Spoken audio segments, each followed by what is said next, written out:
après Salat al-Asr, les différents droits et devoirs du musulman, qui sont au nombre de 6 selon le hadith que nous avons lu.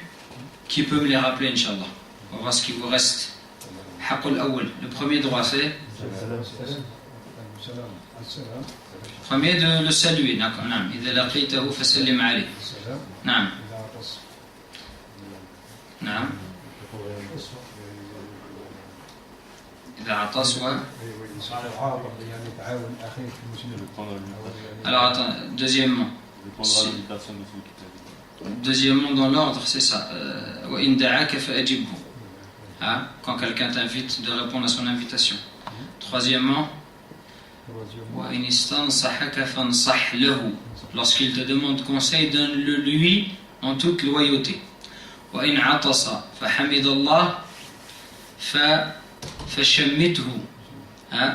Quand quelqu'un éternue, et la condition, il faut qu'il dise Alhamdulillah, nous on doit lui dire Yarhamukallah, qu'Allah te soit miséricordieux. Ensuite, il reste deux choses.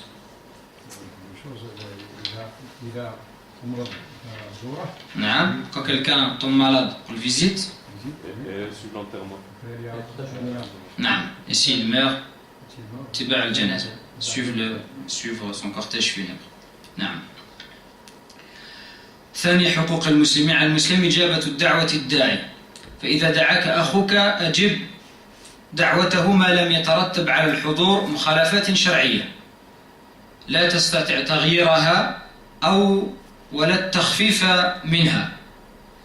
Deuxièmement, parmi les droits du musulman, c'est de répondre à son invitation, bien sûr, à partir du moment où, dans son invitation, où ta présence ne va pas entraîner des choses illicites. S'il t'invite à aller boire un coup au bistrot, bien sûr, tu ne vas pas répondre à son invitation. Mais en dehors de ça, quand il n'y a pas de choses interdites, le musulman, il se doit d'y assister. Et même si parfois il peut y avoir des choses mauvaises, mais si par ta présence, tu peux faire diminuer le mal, alors c'est une bonne chose. Et le musulman, quand il trouve le moyen de faire le bien, il en profite. Si je suis invité, je sais que peut-être dans cette invitation, il y aura peut-être des choses qui ne sont pas très bien, mais si je sais que j'ai la possibilité de le conseiller, alors il faut y participer. Un exemple, qui va nous donner un exemple pour illustrer ça? On va voir si vous avez compris. متى قدرت على الحضور لتخفيف شر أو تقليله فذاك حسن لأن المسلم يسعى دائما جهده لتقليل الشر. من يعطيني مثال؟ Qui nous donne un exemple? On est dans le concret, dans notre vie de tous les jours. Comment dans notre vie de tous les jours je pourrais être invité et j'estime qu'il va y avoir peut-être des choses pas bien, mais par ma présence, je vais pouvoir... Alors, c'est de réfléchir, de me donner un exemple. Yallah, ashab Gap, les gens de Gap, là, c'est le froid, la neige qui vous refroidit ou quoi? Moi, le Parisien, j'ai pas froid, vous avez froid. Alors, par exemple, quelqu'un m'invite le soir, il va m'inviter, il veut jouer à la PlayStation pour les jeunes. Il m'invite. Et je sais que si je vais, lui, il va pas faire la prière. Mais je me dis justement, je vais y aller, comme ça, quand ça va être l'heure de la salat, je vais dire, ya akhi, je veux bien jouer avec toi. Mais là, c'est l'heure de l'Isha, il faut faire d'abord salat al-Isha, c'est un devoir. Donc quand on va assister, et je sais que la personne elle va m'écouter, et que même s'il y a 10 jeunes, 10 personnes de mon âge, mais quand je vais parler, les autres vont me dire ah ouais il a raison, machallah, il faut faire la prière. Dans ce cas-là, c'est bien, j'y vais, parce que ça va être un moyen de l'inviter en même temps à faire sa prière, lui rappeler ce devoir religieux, et je vais lui rappeler des hadiths, je vais lui dire tu sais que le jour dernier, la première chose sur laquelle tu vas interroger, parmi tes œuvres, c'est quoi? C'est la prière. Je vais lui dire la prière, les gens qui rentrent en enfer, la première chose qui les fait rentrer en enfer, c'est quoi? كل نفس بما كسبت رهينة إلا أصحاب اليمين في جنات يتساءلون عن المجرمين ما سلككم في سقر يعني ما أدخلكم في سقر اسم من أسماء جهنم. الجواب لم نكن من المصلين. لم نكن من المصلين. Je vais lui dire rappelle-toi, regarde ce qu'il dit dans le Coran. Quand les gens du paradis interrogent les gens de l'enfer, qu'est-ce qui vous a fait entrer à Saqar, qui est un des noms de l'enfer? La première réponse, Lam naku minal musallin. Nous ne faisions pas partie de ceux qui faisaient la prière. Voilà, je vais apprendre ce verset et je vais lui ramener et je vais leur dire voilà. Et si je sais qu'ils vont m'écouter, alors dans ce cas-là, c'est bien d'y assister parce que c'est un moyen de les ramener et de leur rappeler quelque chose. Par contre, si je vais là-bas, je vais faire la prière, et tout le monde dit tais-toi, on fait pas la prière, on finit le match, tu nous embêtes pas avec la prière, ou si je fais la prière, ils vont me parler fort, ils vont passer devant moi. Dans ce cas-là, je n'y assiste pas. Si je sais que on va pas du tout m'écouter, même peut-être qu'on va m'empêcher de la faire, voilà. Mais quand je sais que je peux avoir une influence positive, le musulman il doit essayer d'y participer.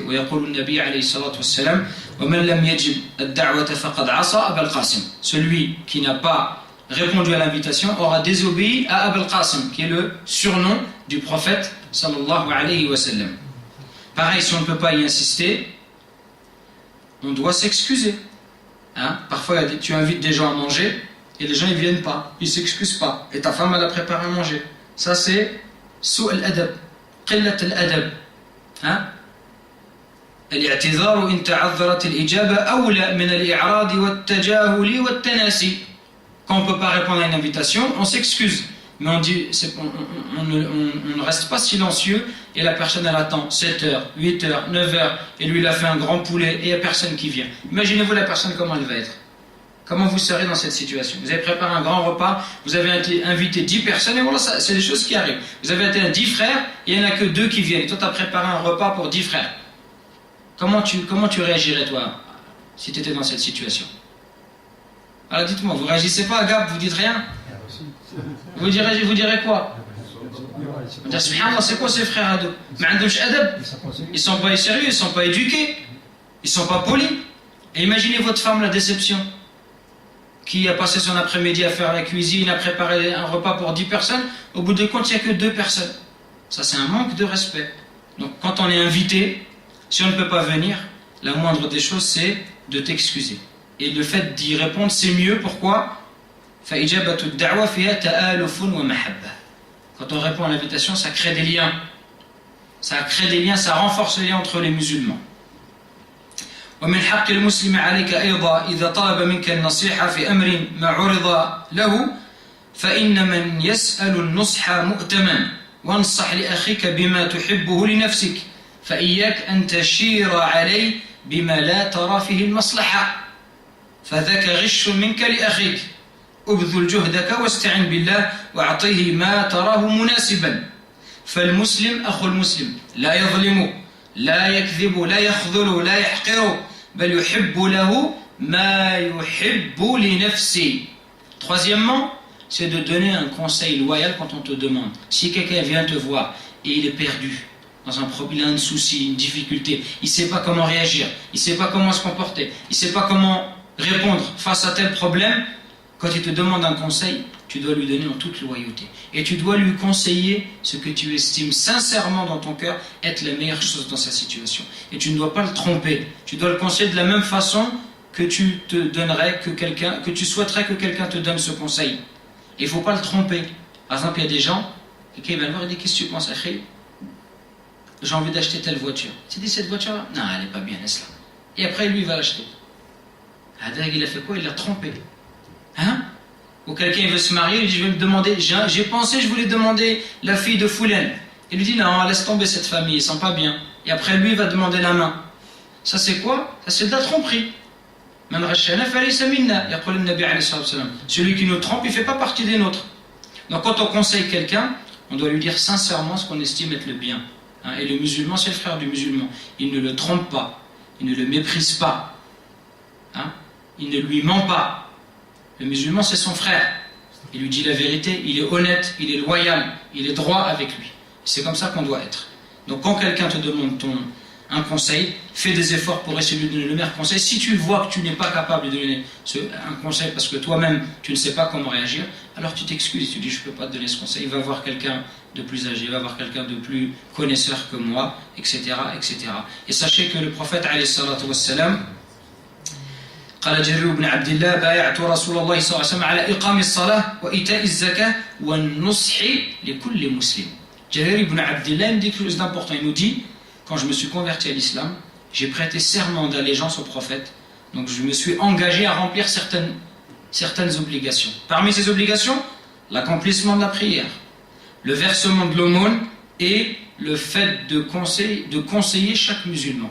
Regardez, le prophète sallallahu alayhi wa sallam, il a fait du fait de conseiller le musulman, il lui a donné de l'importance comme si c'était un pilier de l'islam. La prière, c'est un pilier de l'islam. La zakat, l'aumône légale, c'est un pilier de l'islam. Le prophète, quand il lui a demandé de prêter serment d'allégeance, il lui a demandé de prêter serment d'allégeance et de conseiller chaque musulman lorsqu'il peut le faire. Donc c'est quelque chose qui a de l'importance aux yeux du prophète et auprès d'Allah Azza wa Jal. ومن حق أخيك عليك أيضا إذا عطس وحمد الله فقال الحمد لله فشمته بقولك له يرحمك الله. عطسه دليل على صحته، ولكن هذا العطس قد يصحبه أمور تضر به، فإذا نجاه الله منها وحمد الله على هذه النعمة فقل له يرحمك الله، ادعو له بالرحمة ويجيبك يهديكم الله ويصلح بالكم، وهكذا المسلمون يعين بعضهم بعضا على الخير ويمد بعضهم بعضا بالدعاء الصالح. Parmi les droits de ton frère aussi, quand il éternue, il dit Alhamdulillah.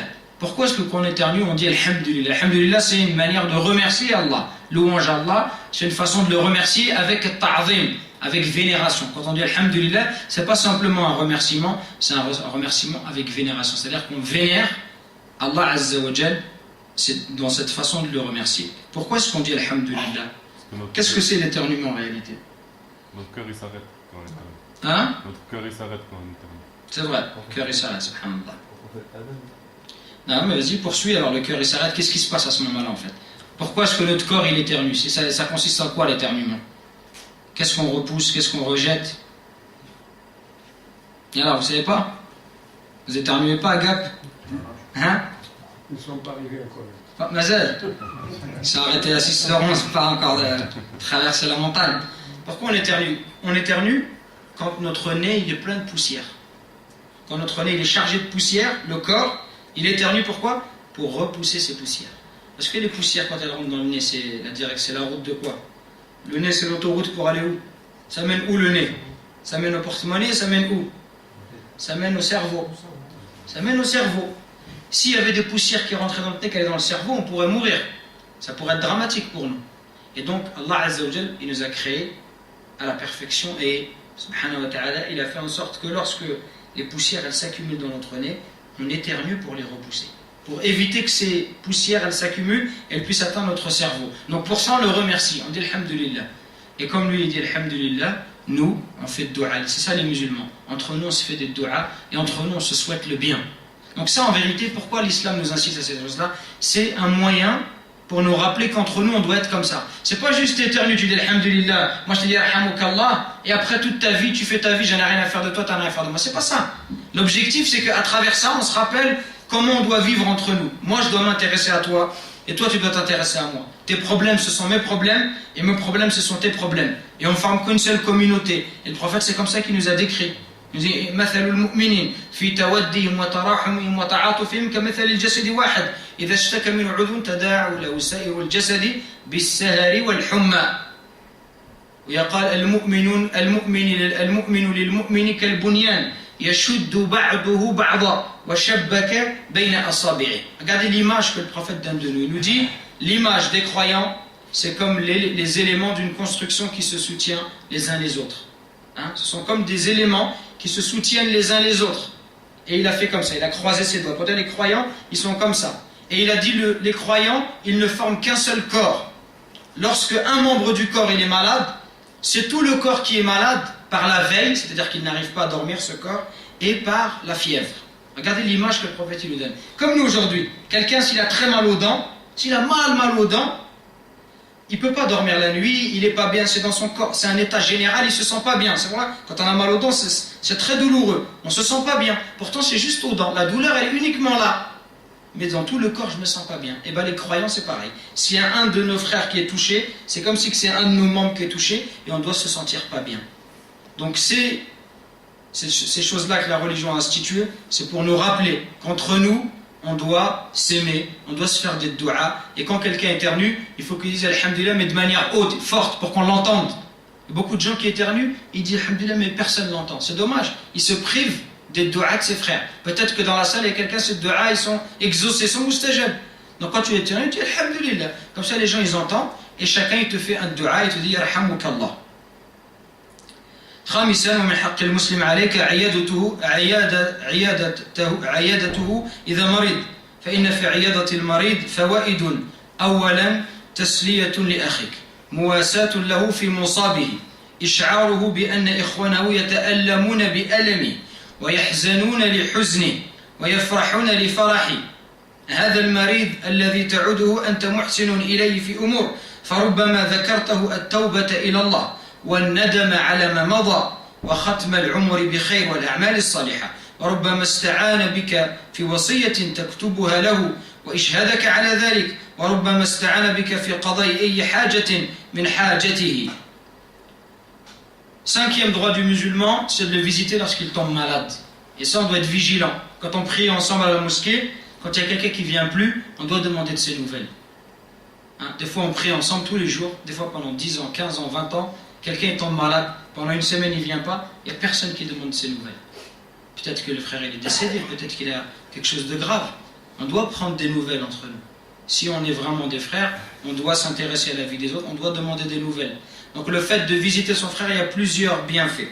Un des premiers bienfaits, c'est déjà de lui montrer on s'intéresse à lui, que s'il est malade, il est triste, il est fatigué, que nous on est triste aussi. On est attristé par sa douleur. Et quand il est heureux, on est heureux de le voir joyeux. Également, tu peux lui rendre un service. Si quelqu'un il est malade, peut-être qu'il a besoin que quelqu'un lui rende un service, lui fasse des courses, visite sa famille, etc. Peut-être qu'il a des choses à faire, un courrier à poster, il ne peut pas le faire, il a besoin de quelqu'un. Quand tu vas le visiter, tu vas le soulager. Peut-être que tu vas lui ramener à manger. Dans les hôpitaux, on sait que la viande, par exemple, n'est pas halal. Peut-être qu'il a envie, il a besoin de manger un repas avec de la viande. Toi, peut-être que tu vas lui présenter, etc. Peut-être qu'il a besoin d'une pierre pour faire tayammum, de connaître l'endroit de la qibla, d'avoir un tapis, etc., etc. Donc peut-être que tu vas lui rendre un service pour toutes ces choses-là. Peut-être aussi que tu vas lui rappeler les bienfaits d'Allah. Tu vas lui dire, repens-toi Allah Azza wa Jal. Si tu sais que c'est quelqu'un qui est proche de la mort, tu vas lui rappeler, tu vas essayer de lui donner de l'espoir. Lui dire, Allah Azza wa Jal, il est pardonneur, il est miséricordieux. Repens-toi Allah Azza wa Jal. Finis ta vie sur des bonnes œuvres. Peut-être il a besoin de toi pour écrire son testament. Il veut que tu sois témoin, etc., etc. Hein? Et aussi, il y a un bienfait pour toi. Quel est ce bienfait? Quand toi tu vas visiter un malade, toi à titre personnel tu en retires un bienfait. Quel est ce bienfait? Réfléchissez. L'accomplissement du devoir. Oui, bien sûr, mais de manière directe, c'est-à-dire que tu vas en tirer un bienfait. Quand vous allez dans les hôpitaux, quand vous rentrez dans un hôpital, et vous voyez plein de gens malades, des gens qui sont amputés, des gens qui sont alités, ne peuvent pas bouger de leur lit, des gens qui ne peuvent pas marcher, qu'est-ce que vous vous rendez compte de quoi? On est conscient de la chanson-là. Vous êtes conscient, exactement. On est conscient des bienfaits qu'Allah nous a donnés. Et tu te rappelles la parole d'Allah, l'homme a été créé faible. Tu dis, Alhamdulillah, Allah il m'a préservé. Et c'est à ce moment-là que tu te rends compte des bienfaits d'Allah. Parce que nous, quand on est tout le temps en bonne santé, on ne se rend pas compte. C'est que lorsqu'on devient malade, qu'on se dit, quand j'étais en bonne santé, mashallah. Mashallah, quand j'étais jeune, je courais. Mashallah. Et quand on n'a plus ça, là on dit, là on se rend compte. Mais là quand on a rien, on ne s'en rend pas compte. On a l'impression que c'est normal, c'est naturel. Mais quand tu vas voir des gens qui sont éprouvés, là tu te rappelles les bienfaits d'Allah subhanahu wa ta'ala. Là tu te rappelles les bienfaits d'Allah. Et il y a un proverbe arabe qui dit que la bonne santé, que les gens en bonne santé, ils ont une couronne sur leur tête, mais il n'y a que les malades qui la voient. Ils ont une couronne, mais il n'y a que les malades qui la voient. Quand ils sont en bonne santé, as-siha tajun ala ru'us al-asiha la yaraha illa al-marda.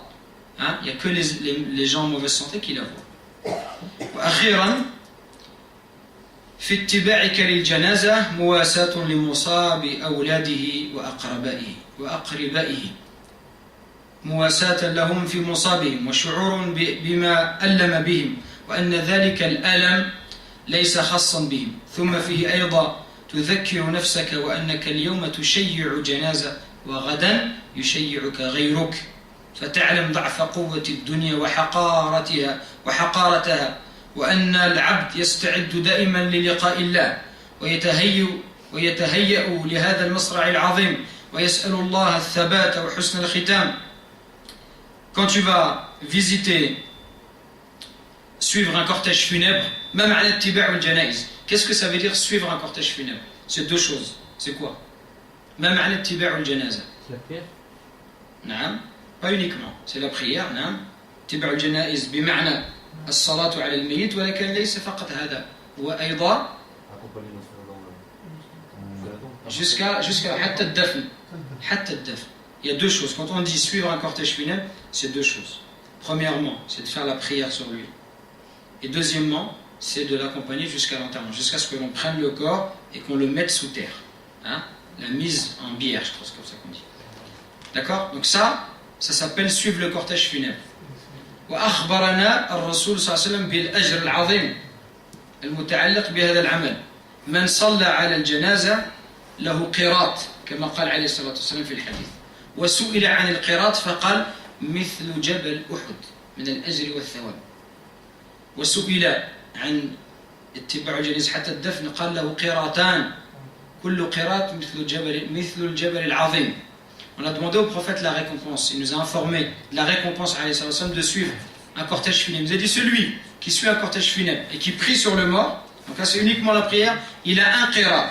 Et celui qui prie sur le mort et en même temps il l'accompagne jusqu'au cimetière, il a 2 qirats. Qu'est-ce que c'est un qirat? Un qirat, qu'on appelle en français un kara, le prophète nous a dit alayhi salatu wassalam, que c'est équivalent à la montagne de Uhud en hasanat. Est-ce que vous avez déjà vu la montagne de Uhud? Vous êtes par ceux qui sont partis à Al-Médina, ils ont vu la montagne de Uhud. La montagne de Uhud, c'est 1,5 km de largeur sur 8 km de longueur. Donc regardez, une grande chaîne de montagnes, une grande chaîne de montagnes en hasanat. Et le prophète sallallahu alayhi wa sallam, il a dit donc celui qui a 2 qirats, il a dit c'est comme 2 montagnes énormes. Alors, vous avez plein de montagnes ici, mashallah, pour illustrer cela. 2 montagnes énormes de hasanat pour celui qui va accompagner un cortège funèbre. Quel est l'intérêt de suivre un cortège funèbre? Déjà, c'est de réconforter la famille du mort. Et réconforter parce qu'on doit leur faire un dua. Qu'est-ce qu'on leur fait comme dua? Qu'est-ce qu'on demande? On demande quoi quand on voit quelqu'un qui est décédé? Qu'est-ce qu'on demande pour lui? On leur demande je parle à la famille du mort. Qu'est-ce qu'il y a comme dua? Le prophète nous a enseigné quoi comme dua? Pour présenter les condoléances. Qu'est-ce qu'on nous a enseigné le prophète? Qu'Allah il augmente votre récompense. Donc on demande à Allah de leur donner des récompenses. Pourquoi? Parce qu'ils patientent. Qu'est-ce qu'on leur demande aussi? Qu'est-ce qu'on demande? Qu'Allah il pardonne, il fasse miséricorde à votre mort. Qu'est-ce qu'on demande encore? Qu'Allah il vous donne la patience. On demande qu'Allah leur donne la patience parce que c'est une grande épreuve. Inna lillahi ma akhadh wa lillahi ma ata faltasbir wal tahtasib. On leur dit, Allah appartient à Allah ce qu'il donne et ce qu'il reprend, patienter et espérer la récompense divine. Donc voilà, ça c'est des choses qu'on doit dire, donc on les réconforte. On leur dit que nous aussi on est tristes, on demande aussi qu'Allah lui fasse miséricorde aux morts, qu'il lui pardonne ses péchés, qu'il lui accorde le paradis, etc. etc. C'est un moyen de les soulager dans leur peine. Mais c'est aussi un rappel pour toi-même. Pourquoi? Parce que notre tour il arrive. À chaque fois qu'on voit un mort, on doit penser que notre tour à nous aussi il arrive bientôt. Et Wallah, ça arrive. Des fois, à chaque fois qu'on fait le janaza, à chaque fois je dis aux frères, attention mes frères, notre tour il arrive. Et des fois, une semaine plus tard, tu vois qu'une personne qui a fait le janaza, c'est son tour arrive.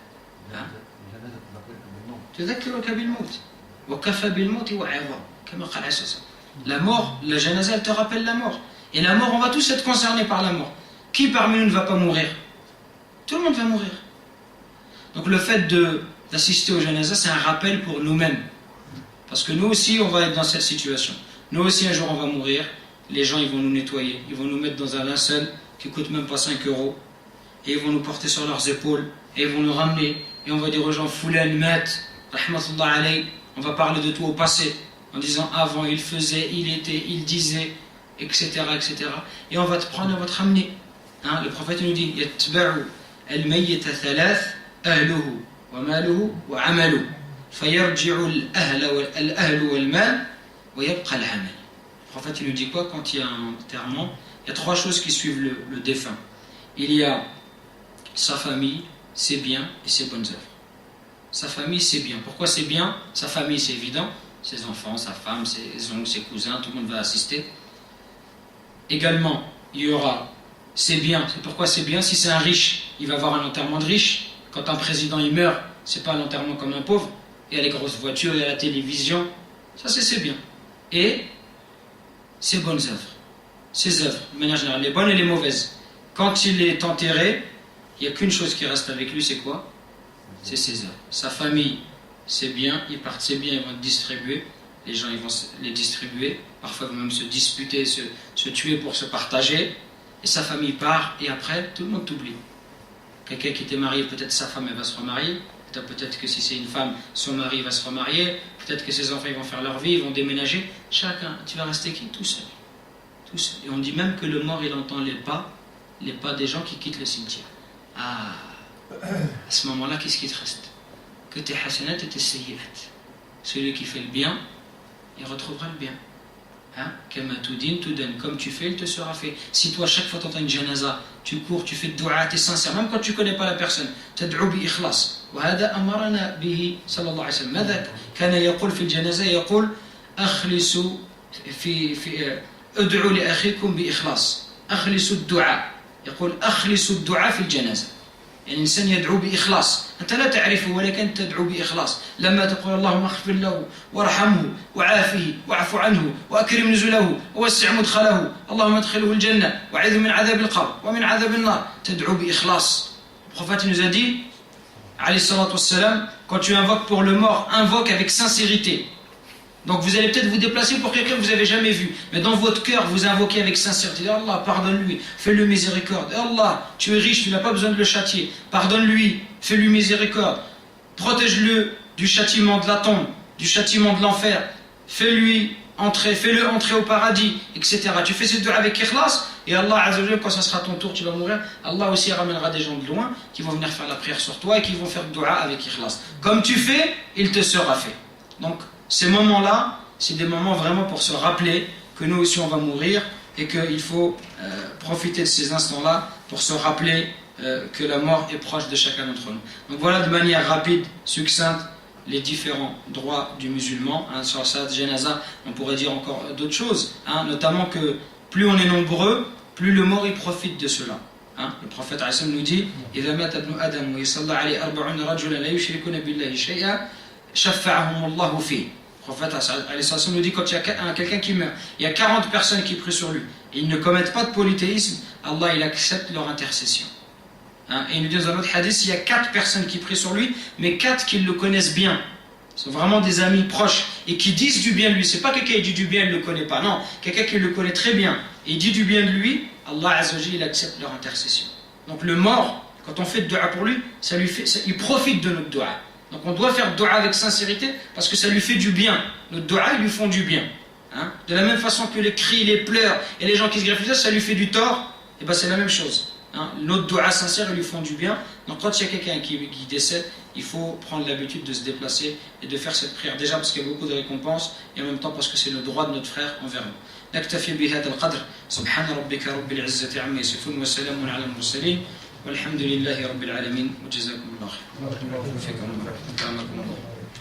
Je vois qu'il y a beaucoup de jeunes. Est-ce que vous avez des questions, les jeunes? Vous avez bien compris ce que j'ai dit? C'est clair? Hein? Ça va? والله يهدينا